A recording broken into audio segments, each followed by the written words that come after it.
Welcome! In the last lecture, we successfully added these splashes to our rain Niagara system.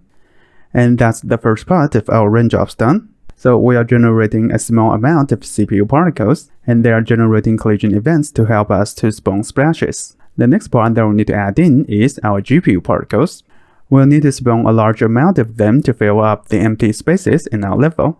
And unlike CPU particles, they don't need to collide with anything in our level. Alright, let's look at how we can set this up. Back to my project, before I start to edit my Niagara system, there's one property inside of my data asset that I like to change. So currently, I think my skylight intensity is too strong because my puddles are looking too bright. And to solve this issue, I'm going to go back to my data asset, open this Rainy. Then for this skylight intensity, I'm going to lower this down to 1.2. And if I select my BP Dynamic Sky, scroll down, take this for a refresh. And this is the end result I get. Maybe 1.2 is too low. I'm going to change this to 1.5. And take this again. And while I'm at it, I'm also going to lower down the extinction scale of my volumetric fog. Currently, I think the fog is a bit bright in my level. So for this extinction scale, I'm going to lower it down to 0.15. Then take this for a refresh again. Maybe 0.1. Alright, until I have something like this. Then I'm going to start to tweak my Niagara system. I'm going to close this window and go back to my Niagara folder, open this rain, open this Niagara system, then click pause. First, I'm going to go inside of the shape location module of our main raindrops. For this cylinder radius, now I'm going to fill in this dynamic spawn radius. So drag it to here. By doing this, we should be able to spread out our main raindrops along with our splashes. And if I go back to my level, this is the end result I get. I can barely see any raindrops at this moment because they're already spread it out. And I can see splashes everywhere. That's great, that's exactly what I want. Then I'm going to start tweaking the properties of these splashes. Right now I think they're way too small. So back to my Niagara system, go to this rain splashes, go inside of initialize particle. For this sprite size min, I'm going to change this to 25. Sprite size max, change this to 42. Then preview this again. Alright, getting somewhere. And then I'm going to lower down their brightness. Currently, they're just way too bright. So, for this minimum value for opacity, lower it down to 0.4. Maximum, lower it down to 0.6. And preview them again. Maybe a bit more for the size. So 50 for the sprite size max. And keep lowering down the brightness. Minimum down to 0.3, maximum down to 0.5. Alright, I think I've just hit the sweet spots here. Then next thing, I'm going to start to create the GPU rain. First, I'm going to select this emitter, press Ctrl+D to duplicate it. Then I'm going to change its name to main raindrops underscore GPU. First thing, go inside of properties, change the sim target from CPU sim to GPU compute sim. Then change this bounce mode to fixed bounce. Then untick this requires persistent ID. Because we are not generating collision events anymore, we don't need this. And for the error message I'm getting, this is because we are using GPU particles to generate collision events.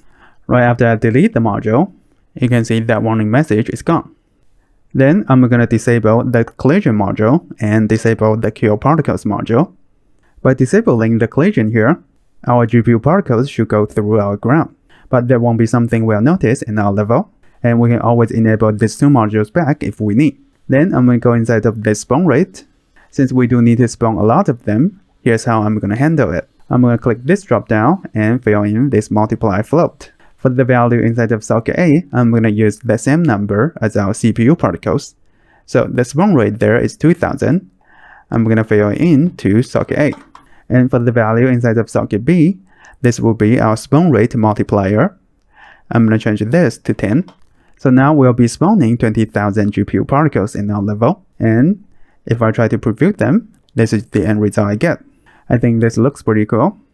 And now if I go to this drop down and click this show FPS, Right now I'm near 50 frames per second. Note that I'm running on a low-end PC here, and I'm also recording, so on your machine you should have a better frame rate than I do. And just like that, now we have really performant particles in our level. So for my CPU raindrops, I fill in this dynamic spawn radius as the cylinder radius. The default value for my dynamic spawn radius is 2000. So after using this value, I could spread out my CPU raindrops along with my splashes. Then I duplicated this emitter and turned it into a GPU emitter.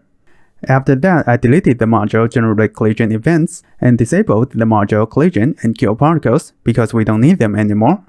And here's how I'm handling the spawn rate of our GPU particles. If you'd like to catch up with me, you can pause the video now and give this a go.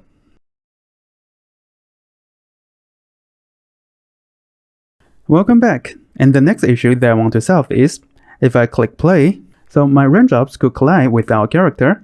I'm sure you can see that. And that's not something I want, because currently they're colliding with the capsule shape of our character, and the spawn location of the splash generated is not very accurate. This is something I like to disable for our character.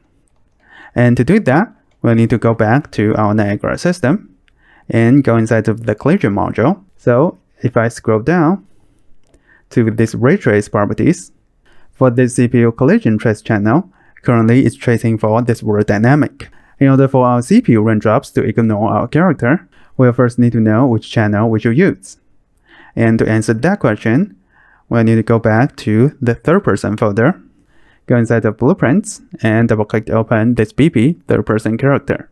And if I select this capsule component, and go to my viewport. So this is the component our character uses for collision. And if I scroll down to this collision dropdown, and for this collision presets, the current preset for our character is this pawn. If I expand this dropdown, and if I go to this object responses, for this world dynamic, you can see the default response is block, and the channel we can use is this visibility. The default response here is ignore. So if I go back to my Niagara system and change the collision channel from world dynamic to visibility, our raindrops should no longer collide with our character. Alright, let's test this. I'm gonna click play again and start to run around again. Alright, they are no longer colliding with our character, and that's great. And the next thing that we need to do, currently all the raindrops are spawned by this Niagara system in our level. In order for them to respect the weather preset inside of our dynamic sky blueprint, we need to add this Niagara system to our blueprint. And we'll look at how we can do that in the next lecture.